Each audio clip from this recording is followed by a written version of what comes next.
पूछा गया कि तकवा क्या है। कहा साहिल कभी तो ऐसी वादी से गुजरा है जहां बहुत सारी कांटेदार झाड़ियां हो। काला नाम जी हुजूर गुजरा हूं। कहा फिर तूने क्या किया। कहा मैंने अपने दामन को समेट लिया कि कहीं कोई कांटेदार झाड़ी मेरे दामन को तार तार न करे।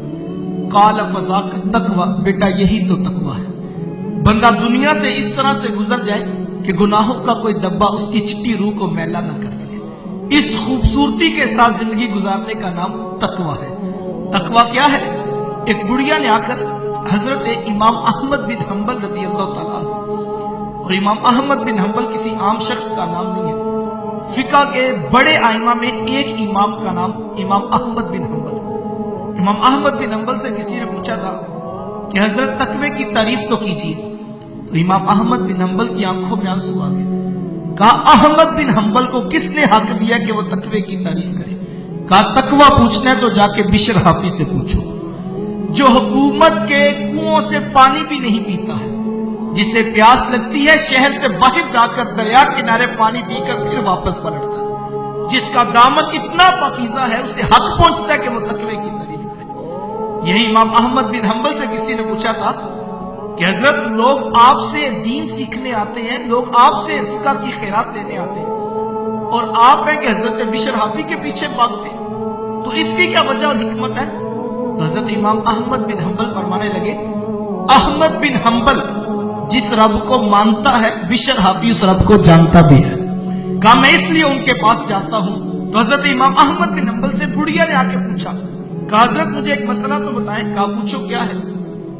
कहा मैं रात सूत काटती हूं तो कभी कभी बादशाह वक्त की सवारी का गुजर होता है, तो सोने के शमादान लिए खादमीन भी आगे आगे चल रहे होते हैं, तो कुछ रोशनी जो है वो उन शमादानों की मेरे रोशनी आंगन में भी पड़ती है, और कुछ सूत में उस रोशनी में भी काट देती है। सुबह जब देखती हूँ क्वालिटी में फर्क आ चुका होता है। जो अंधेरे में काटा होता है वो और तरह का होता है, और जो रोशनी में काटा होता है वो और तरह का होता है।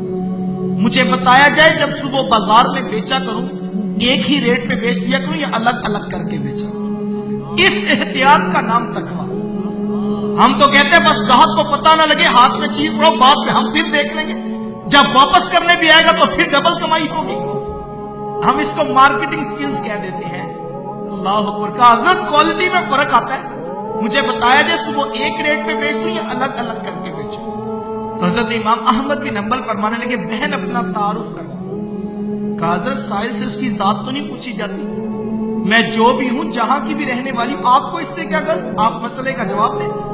हजरत इमाम अहमद बिन हंबल फरमाने लगे, बाज औकात साहिल के बदलने से सवाल की नोयत बदल जाती, तुम्हें बताना होगा कि तुम कौन हो। हजरत अहमद बिन हंबल भी देखना चाहते थे कि आखिर वो कौन सी पाकीज़ा खातून है जो रहती मेरी बस्ती में है और उसका दामन इतना पाक है कि उसे अपने लुक्मे की तशवीश है, कहीं हराम का लुक्मा न चला जाए। कहा तुम्हें बताना होगा तुम कौन हो। उसने आंखें नीचे करके कहा हजरत मैं हजरत बिशर हाफी की हमशीरा हूं। कहा बहन औरों के लिए तो जायज हो सकता है, लेकिन बिशर हाफी के घराने के लिए जायज नहीं हो सकता।